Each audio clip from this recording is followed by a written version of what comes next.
போன பாப்பியில் மனித குலத்தின் பிரச்சனையை பார்த்தோம்.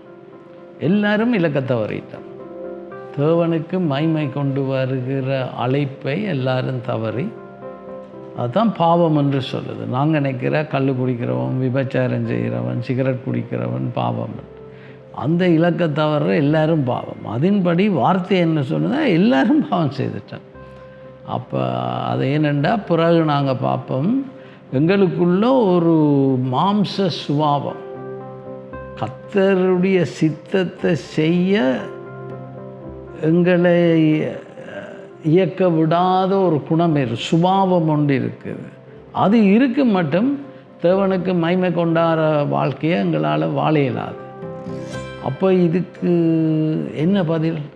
அதான் ரோமர் 3ஆம் அதிகாரம் 24ஆம் வசனம் 23 சொல்லுது, எல்லாரும் பாவம் செய்து தேவ மகிமையற்றவர்களாகி இலவசமாய் அவருடைய கிருபையினாலே, கிருபை என்றால் அன்மெரிட்டட் ஃபேவர், அவருடைய கிருபையினாலே கிறிஸ்து இயேசுவில் உள்ள மீட்பு. அப்போ நாங்கள் எல்லாம் யோசிங்க, ஒரு கடலில் கப்பலில் இருந்து விழுந்து எல்லாம் தாழ்ந்து கொண்டு இருக்கிறோம். அப்போ இயேசு அதில் பாயிறார், ரைட்? ஒரு லைஃப் ஜாக்கெட் எல்லாம் போட்டுக்கொண்டு பாய்ந்து ஒன்று ஆளை ஏற்றி கொண்டு கப்பலில் ஏற்றுறார். அப்போ இன்றைக்கு முழு உலகமுமே பாவக்கடலில் தாழ்ந்து கொண்டு இருக்கும் பொழுது இயேசு அந்த மீட்பை கொண்டாடுறார். ஒருவரில் இருந்து இன்னொருவருக்கு மீட்டு கொண்டு கப்பலில் போடுறார். அது எந்த சமயமாக இருந்தாலும், நான் கிறிஸ்தவ சமயத்தில் இருந்து 21 வயசில் அந்த மீட்பை கண்டேன். என்ற நண்பர்கள் இந்து சமயத்திலேருந்து வந்தார்கள், வேறு சில பேர் இஸ்லாமிய சமயத்திலேருந்து வந்தார்கள், வேறு சில பேர் சமயம் இல்லாமல் இருந்தாங்க. ஆனால் எல்லாம் பாவம்.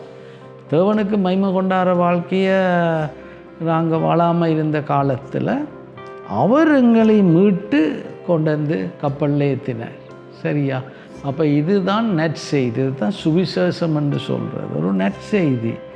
பழைய ஏற்பாடு இருக்குது, நியாயப்பிரமாணம். யூத மக்கள், தேவன் எங்களுக்கு தானே நியாயப்பிரமாணத்தை தந்தார், சீனாய் மலையில் வைத்து 10 கற்பனைகளை தந்தார், அப்போ தாங்கள் தெரிந்து கொள்ளப்பட்டவர்கள் என்று பெருமையாக இருந்தார்கள்.